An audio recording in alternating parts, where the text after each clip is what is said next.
welcome back.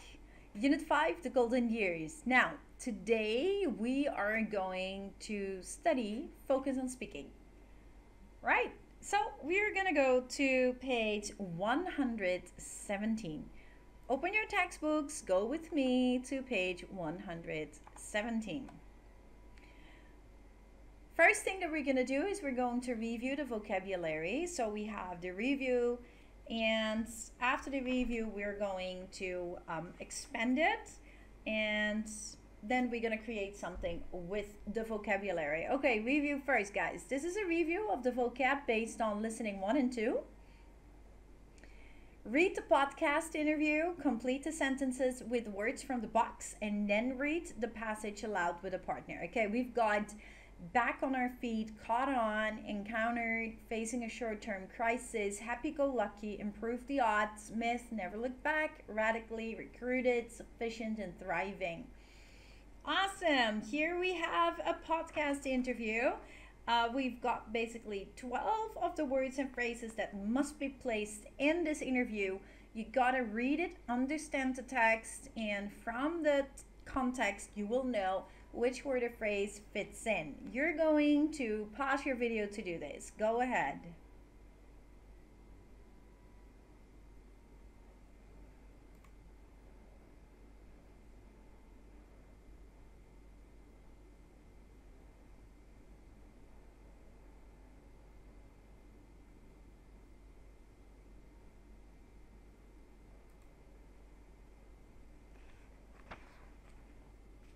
Great, that brings us to expanding the vocabulary.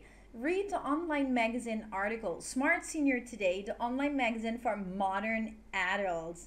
Grey divorce, a national trend over the 50s. And so, why the increase?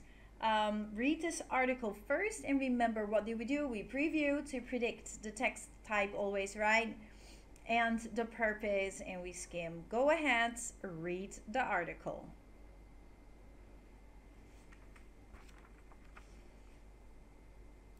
That brings us to the second activity. Complete the conversation with words and expressions from the box, and practice the conversation with a partner.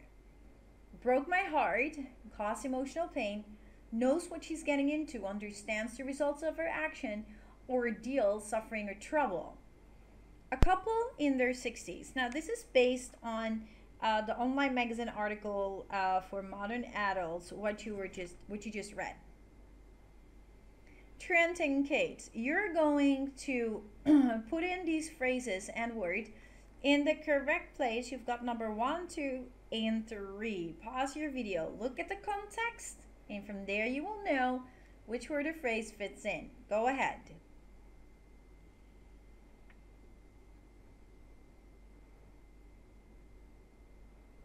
The same you will do with teenage siblings. Light a fire under someone, losing it, put up with, and set in his ways.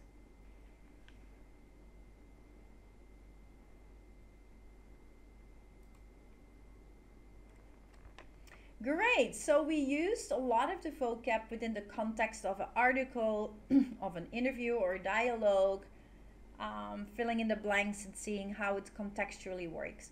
Now we're going to create something with the vocab.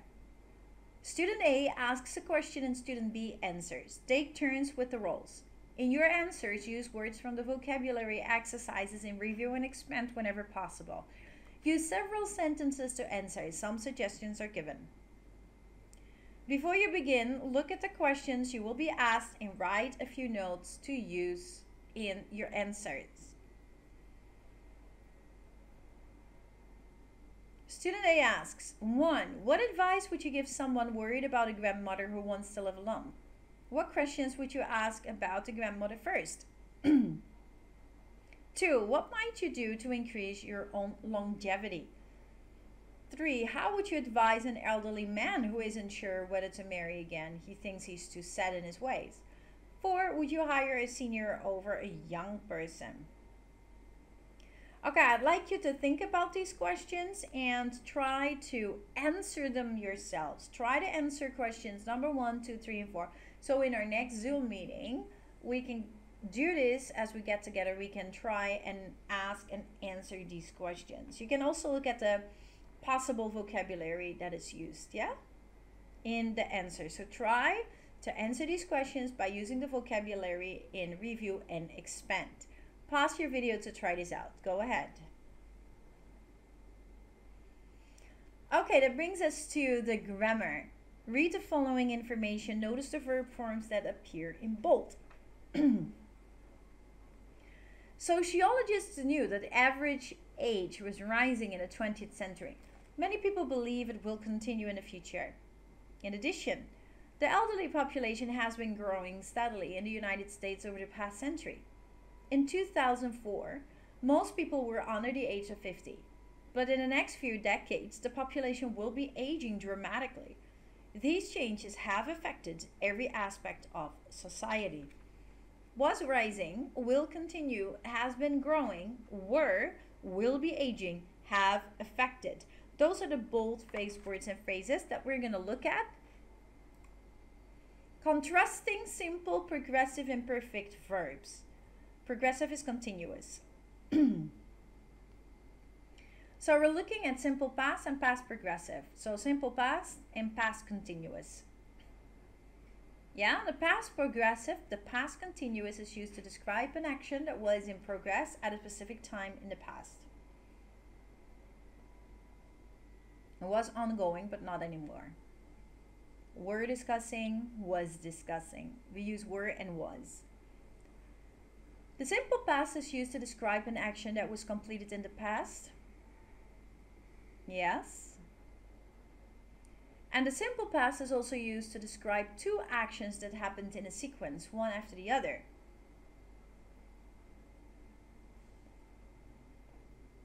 The past progressive is used with the simple past to describe one action that was interrupted by another action. When the chairman of the conference was speaking, various experts raised their hands. So the simple past can be used to describe two things that happened one after the other in a sequence. The past progressive and simple past is described when two things are happening like at once, disturbing one action with the other. Present perfect and present perfect progressive or continuous. The present perfect and present perfect progressive are used to talk about things that started in the past, continue to the present, and may continue into the future. The present perfect is used to talk about things that happen at an unspecified time in the past, so we don't know when, and more than one time in the past. The present perfect progressive puts greater emphasis on a continuing action that took some time, took longer. Future simple, future progressive or continuous, and future perfect. The future simple is used to make predictions about the future. The future progressive or continuous is used to describe actions that will be in progress at a specific time in the future and take some time. The future perfect is used to talk about a future action that will be completed before a further future point or action. Yes. Now, these are tenses, so we're looking at simple past, past progressive, present perfect progressive, future simple, future progressive, future perfect. You need to know these tenses. And in your ebook also, I have already given a summary of the tenses. There's 16. So please go to your ebook for reading and writing. Look at the beginning in your table of contents, general information. You've got a grid of all the tenses with the formulas in it. Do you need to know this? Yes, it's important for your writing and your speaking.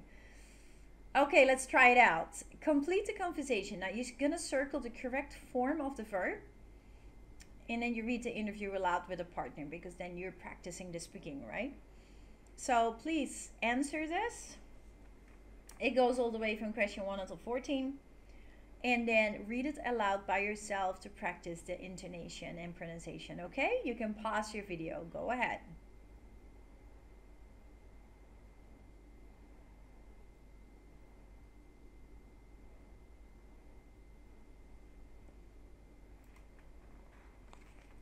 Yay, that brings us to number 3.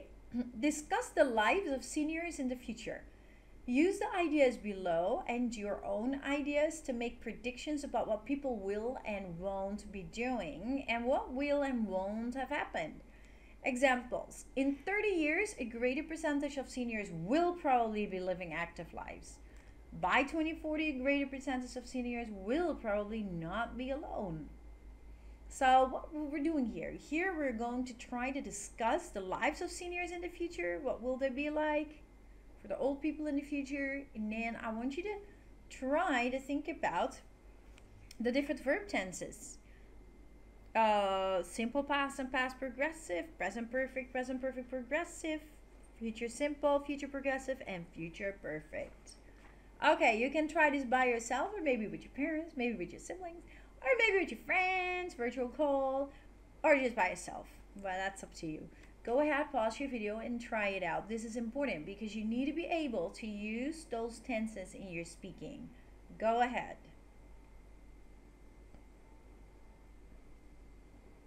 That brings us to pronunciation. Native speakers often blend words together when they speak. So I want you to listen to the words in bold in the conversation to hear this. Come on, let's listen. Who did you go to the movies with? My 80-year-old grandmother. You know, she's a lot of fun. Yeah. So word blends with you. The pronoun you often has a short, reduced sound in informal speaking situations. See you, see ya. I'll call ya. And when you follows common words that end in a T or a D sound, for example, words like what or did, those words often blend with you. Did ya? Did you see the parade? You'll come with me, won't ya? Did ya? Won't ya? It's blended, it's connected. It's kind of sticking together. You don't have to blend words together when you speak. However, using blends when you speak will make it easier for you to recognize them when you hear them.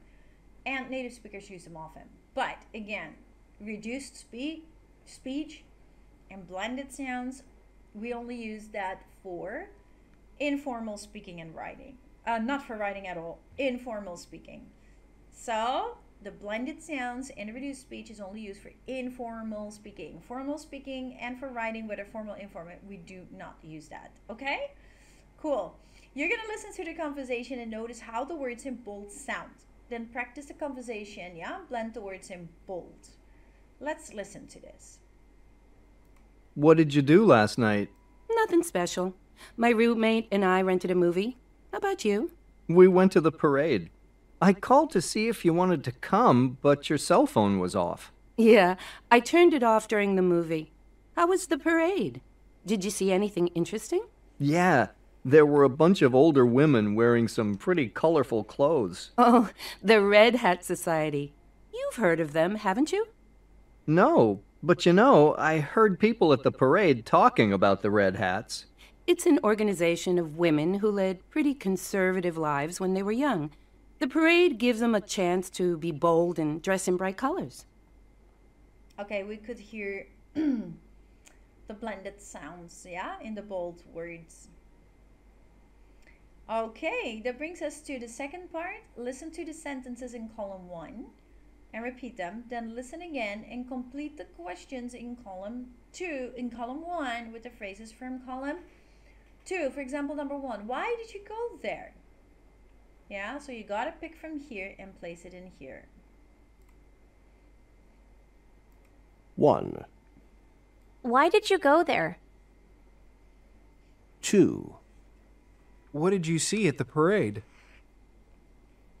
3, You can come, can't you? 4, They won't let you in without an ID card.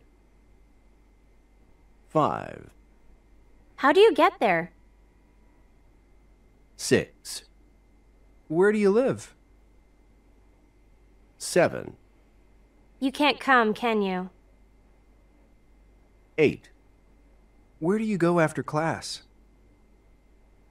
9. What do you think about that?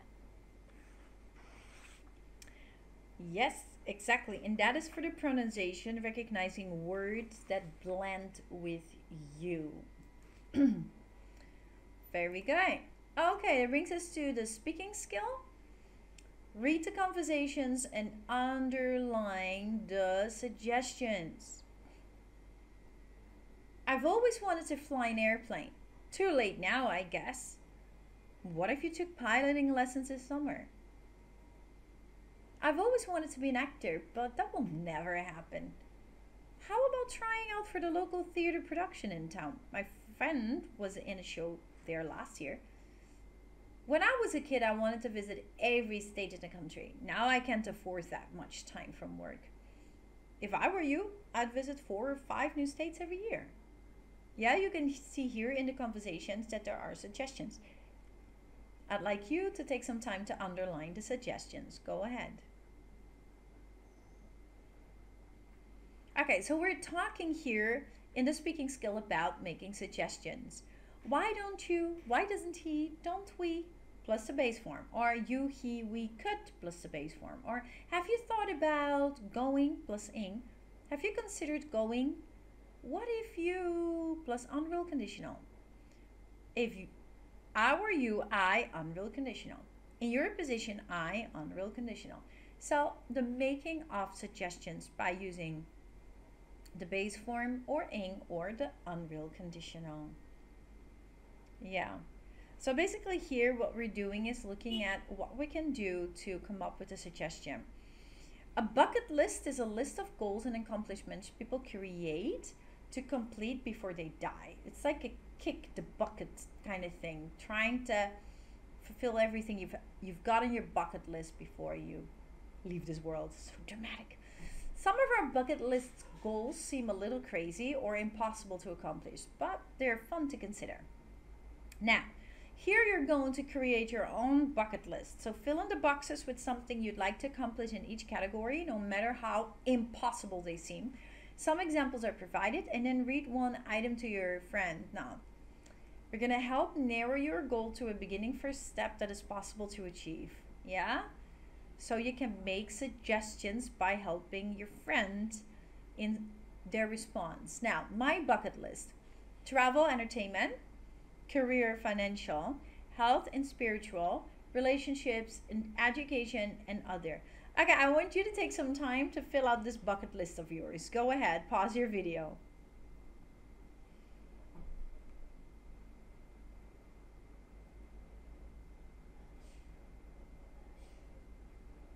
Great. Now, actually, what would be great is that you can talk about your bucket list with a friend, and then you can give suggestions, you know, giving each other suggestions of finding out how you can achieve it. Because maybe some of your points on your bucket list are like, poof, like, dude, how are you going to do that? But maybe your friend has a suggestion that can help you achieve that bucket list point. Yeah? So in our next Zoom meeting, we're going to talk about your bucket list. Make sure you're ready with it. Great. So that is all about making suggestions. Yeah. Giving a suggestion to help a person out find a solution. And we can do that by using the base form, ing, or unreal conditional. In our final speaking project, you are going to role play a family meeting about how to best take care of a family member in a time of a pandemic as we are in right now. So the first step is considering the situation. You're can consider this situation, but you can also come up with your own situation. And then you got to choose one of the roles and study the information. Think about what you would like to recommend and how you will try to convince other family members. But it doesn't have to be about George. Yeah, it can just be about anyone or anything else, you know? Like, it doesn't have to be this case study. But think about the roles that you're going to divide as a group, and what would you like to recommend and how would you convince the other members. This goes back to the things that we've been learning in our speaking, but also our grammar. This goes back to the vocabulary. This goes back to the grammar. This includes our pronunciation, recognizing blends with you. And this goes back to the point of speaking skill, how to make suggestions. Yeah? And then step 2, after studying your part, everybody knows in the group who is going to do what. Role play family meeting. Come up with advantages, come up with disadvantages. Make sure you have enough information that suits your role. And then you're going to role play it. And while you're doing that, remember to record it, and it's got to be virtual. Yeah, remember that. So role play, record the role play, which is portraying a family meeting on how to treat a family member in this time of a pandemic. So you can just make the script. Maybe you're the mom and the other's the dad, and then siblings, aunties and uncles maybe, and who is sick or who needs to be taken care of, and how is that going to be done in this time. Okay, great. So remember, in this role play, make sure you give suggestions following page 126. Mind your pronunciation. You're recognizing blending words with you. Mind your tenses: simple past, past progressive, present perfect progressive, future simple, future progressive, and future perfect. And use the vocabulary you've learned in this unit. Yes. So good, so good. Okay, that brings us to the end of our lesson today. So good. Okay, let me review that with you. So first thing we did was our vocabulary. Yeah, we reviewed, we expanded, and we created a conversation with that. We did the grammar of the tenses. Yeah, simple past, past progressive, present perfect progressive, future simple, future progressive, and future perfect. Then we did a pronunciation of recognizing word blends with you, and speaking skill, making suggestions. Then we use plus base form, plus ing, or plus unreal conditional. And we made a bucket list and we talked about it. And for your final speaking project, you are role playing a family meeting about how to best take care of a family member in this time of a pandemic. You're amazing, even though we have to do everything online, which is not easy, but I respect you for your hard work, your effort, and trying so hard. So cool. I'll see you soon. God bless you. Bye-bye.